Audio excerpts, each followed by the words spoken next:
Assalamualaikum warahmatullahi wabarakatuh. Kami dari kelompok 4 Teknologi Rekayasa Internet mata kuliah Internet of Things 2. Nah, di sini perkenalkan, nama saya Dini Pratiwi dengan NPM 2478241. Lalu selanjutnya teman saya Ahmad Ramdhani dengan nomor NPM 2478234. Dan saya Rizky Bintang Fadilah dengan NPM 247826062. Nah, setelah perkenalan, baik langsung saja saya akan menjelaskan bahwa setelah kami wawancara di sini, kami wawancara di Tanaman Hias Walhi Jaya yang berlokasi di sini. Nah, setelah kami mewawancarai pemilik dari usaha tanaman hias ini, dapat disimpulkan bahwa ada permasalahan yang paling utama di sini, teman-teman, yaitu di sana tuh penyiraman tanaman hias ini masih manual, dan kalau misalkan pekerjanya ini tidak ada di tempat, maka itu bisa mengganggu tanaman hias ini bertumbuh kembang. Nah, maka dari situ kami mengusulkan ide yaitu Smart Plant and Monitoring System. Nah, akan selanjutnya dijelaskan oleh teman saya yang bernama Rizky Bintang Fadilah. Oke, jadi seperti yang Dini Pratiwi bilang, kami menawarkan sebuah solusi dengan nama Smart Plant Monitoring and Monitoring System. Jadi kurang lebih dalam solusi tersebut kita akan menggunakan teknologi IoT, Internet of Things ya, dan juga beberapa sensor utama yang nantinya kita bakal gunakan. Jadi kurang lebih kita tuh bakal menggunakan seperti sensor soil moisture untuk kelembapan tanahnya, lalu sensor DHT22 itu untuk suhu dan humidity-nya, lalu untuk mikrokontrolernya sendiri kami itu menggunakan ESP8266. Jadi versi downgrade-nya dari ESP32. Namun mikrokontroler tersebut tetap bisa untuk mengerjakan hal-hal yang nantinya kita bakal kerjakan. Setelah itu kami juga menggunakan pompa miniatur 5V. Jadi dalam prototipe kali ini pompa 5V tersebut kami dapatkan dayanya dari daya kedua, dan juga nanti ada relay satu modul yang mengatur daya listrik yang dialirkan ke dalam pompanya. Nah, itu untuk fisik-fisiknya ya. Selanjutnya untuk software sendiri kami menggunakan pertama itu ada MQTT, lalu kedua ada Node-RED, lalu ada InfluxDB, lalu ada tracker tuh kami integrasikan dengan Telegram yang nantinya user tuh bisa mengontrol dari jarak jauh, mau itu pompa on atau off, dan tentunya kondisi tanamannya seperti suhu, lalu humidity-nya, dan kelembapan tanah pada tanaman tersebut berapa. Mungkin cukup sekian. Selanjutnya akan dijelaskan oleh atau didemokan oleh kawan saya. Oke, selanjutnya saya Ahmad Ramdhani di sini akan melanjutkan, yaitu mendemokan dari hasil prototipe kelompok kami yang telah dibuat. Jadi ke sini kurang lebih untuk bentuk prototipenya seperti ini ya. Di sini ada Node MCU atau ESP8266 sebagai otak utama.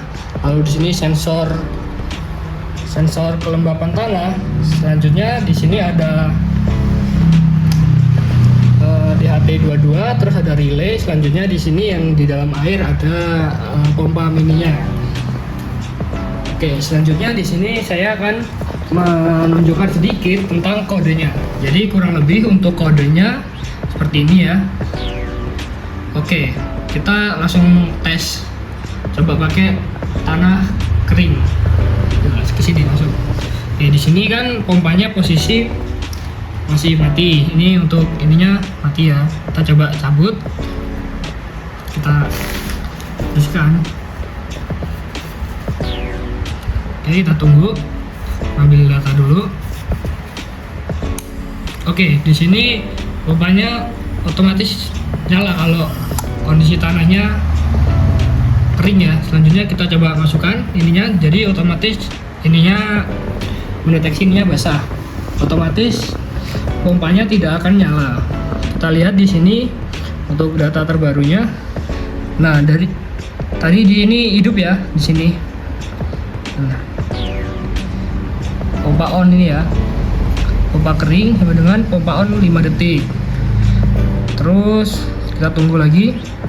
Nah, di sini selanjutnya kan ini tanahnya kondisinya sudah lembab. Di sini terlihat tanah lembab ya, untuk soilnya 382, suhunya 28,90 derajat Celcius, dan untuk humidity-nya sebanyak 89,30. Oke, selanjutnya akan kita coba masuk ke bagian notret dulu ya. Kita masuk ke notret. Oke, jadi kurang lebih notretnya seperti ini. Kita coba buka sedikit. Untuk bagian ini yang kita setting hanya, nah untuk IP server ini tergantung ya, untuk IP-nya bisa berubah-ubah sewaktu-waktu ya. Oke, ini untuk namanya kurang lebih seperti ini. Oke, selanjutnya untuk di sini kita ini untuk UI-nya kelihatan nanti. Ini ya. Nah, oke, kurang lebih untuk yang 3 tadi untuk menampilkan temperatur, humidity, dan juga kelembapan tanah. Oke, untuk yang terakhir yaitu ini untuk masuk ke dalam InfluxDB ya. Selanjutnya kita cek aja untuk InfluxDB-nya. Jadi untuk InfluxDB-nya yang disetting, yang pertama di sini untuk namanya admin ya. URL-nya ini sesuai IP-nya, selanjutnya token yang dari kita dapatkan di dalam InfluxDB-nya untuk awalnya. Selanjutnya untuk bucket-nya sensor IoT, organisasinya MyORG, terus measurement-nya kebunku. Oke, selanjutnya kita akan masuk ke dalam InfluxDB.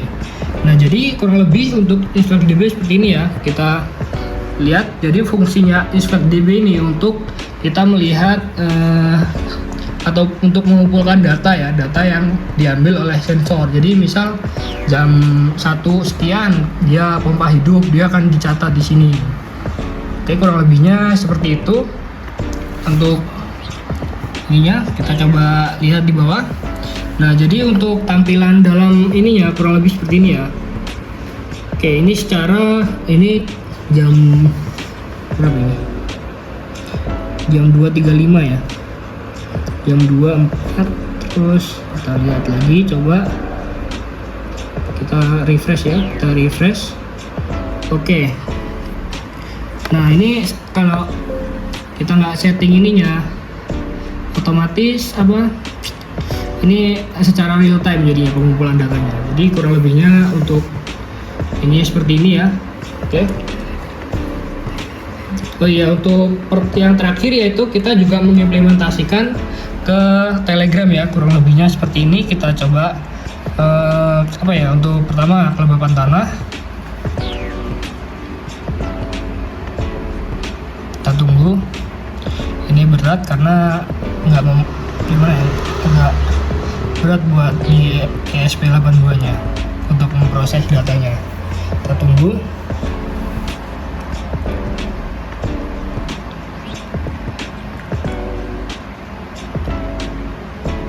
Agak lama ya, sebentar.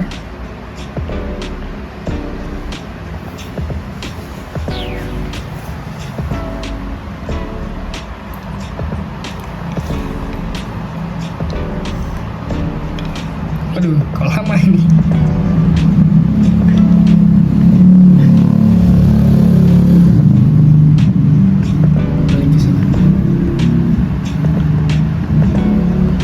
Kita lihat.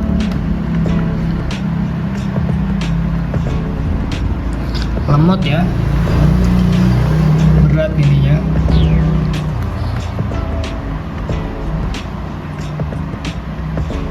Coba kita ambil semua aja langsung, bisa nggak?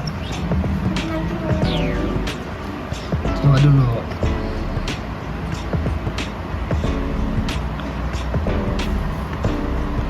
Aduh, ngelag ya. Kita lihat aja lah yang historinya aja ya. Kurang lebih seperti ini. Saat kita melihat kelembapan tanah di sini, dia akan mengirim notifikasi untuk kelembapan tanah. Oke, selanjutnya di sini untuk kelembapan udara juga dia akan menampilkan. Terus ini untuk mengaktifkan pompanya untuk menyiram, ini akan menyalakan. Terus untuk mematikan, dia akan mematikan. Jadi kurang lebihnya untuk bagian Telegram seperti ini ya. Oke, kurang lebihnya seperti itu untuk implementasi ini. Nah, oke, di sini terlihat ya untuk kita saat meminta semua, dia akan menampilkan semua, yaitu untuk soil, suhu, sama kelembapan udaranya. Oke, kurang lebihnya seperti itu. Jadi kesimpulannya proyek ini lumayan berhasil ya untuk implementasinya. Hanya perlu ini yang lebih bagus, otaknya yang lebih bagus, ini lemot otaknya. Oke, sekian presentasi dan implementasi sedikit tentang prototipe kami. Kurang lebihnya saya mohon maaf. Saya akhiri. Wassalamualaikum warahmatullahi wabarakatuh.